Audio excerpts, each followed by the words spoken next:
இப்போ சொரக்காய் பொரியல் செய்ய போகிறோம். ஃபஸ்ட்டு கூட்டு செஞ்சோம். இப்போ சொரக்காயில் பொரியல்.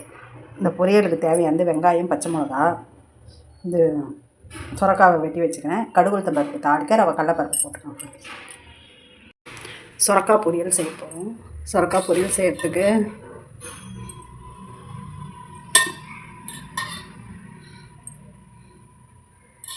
ஒரு ஸ்பூன் எண்ணெய்,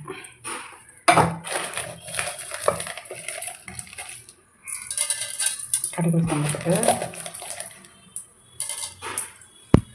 தாளிக்க கடுகு உளுத்தம் பருப்பு,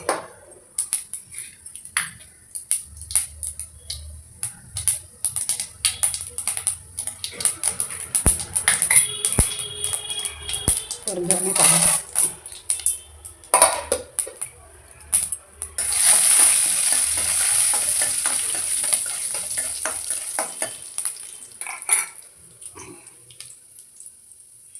கடலைப்பருப்பு வதங்கினோடனே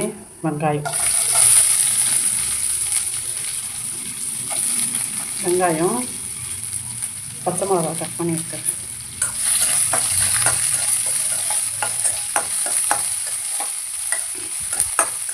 நான் பச்சை மிளகா போடுவேன்.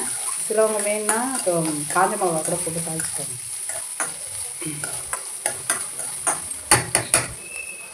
வெங்கிடுச்சு. வதங்கின பிறகு நான் வெட்டி வச்ச சொரக்காயிலே கொஞ்சம் தண்ணி வரும் ஃப்ரெண்ட்ஸ். சொரக்காய் இருக்கிற இப்போ கொஞ்சம் வதக்கிட்டு வரணும். கொஞ்சோண்டு மஞ்சள் தூள் போடணும் ஃப்ரெண்ட்ஸ். போட்டுட்டு வதக்கிட்டு தேவையான அளவு உப்பு போட்டு கொஞ்சம் வதக்கணும்.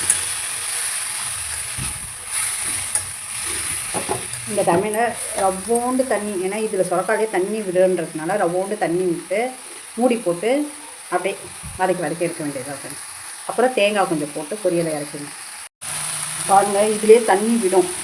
இதில் நான் கொஞ்சமாக தண்ணி அழகாக தெளிச்சுட்டு பாருங்கள், இதிலே தண்ணி விடும். இருந்தாலும் ஏன்னா அந்த காய் வெந்தனா கொஞ்சம் டேஸ்ட்டாக இருக்கும். இப்படி பண்ணி மூடி போட்டு அப்படியே வேகணும் ஃப்ரெண்ட்ஸ். வந்துருச்சா பார்ப்போமா?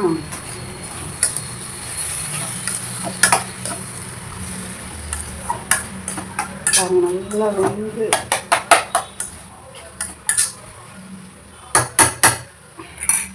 இந்த ஸ்டேஜில் திருவி வச்ச தேங்காய் பூவை ஒரு கிண்டிட்டா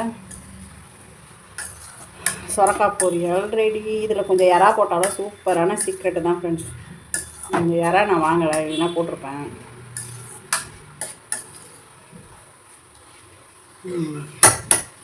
சொரக்காய் இதில் சென்னாங்குனியும் போடுவாங்க, சூப்பராக இருக்கும். பொரியல் ரெடி ஃப்ரெண்ட்ஸ், பாருங்கள்.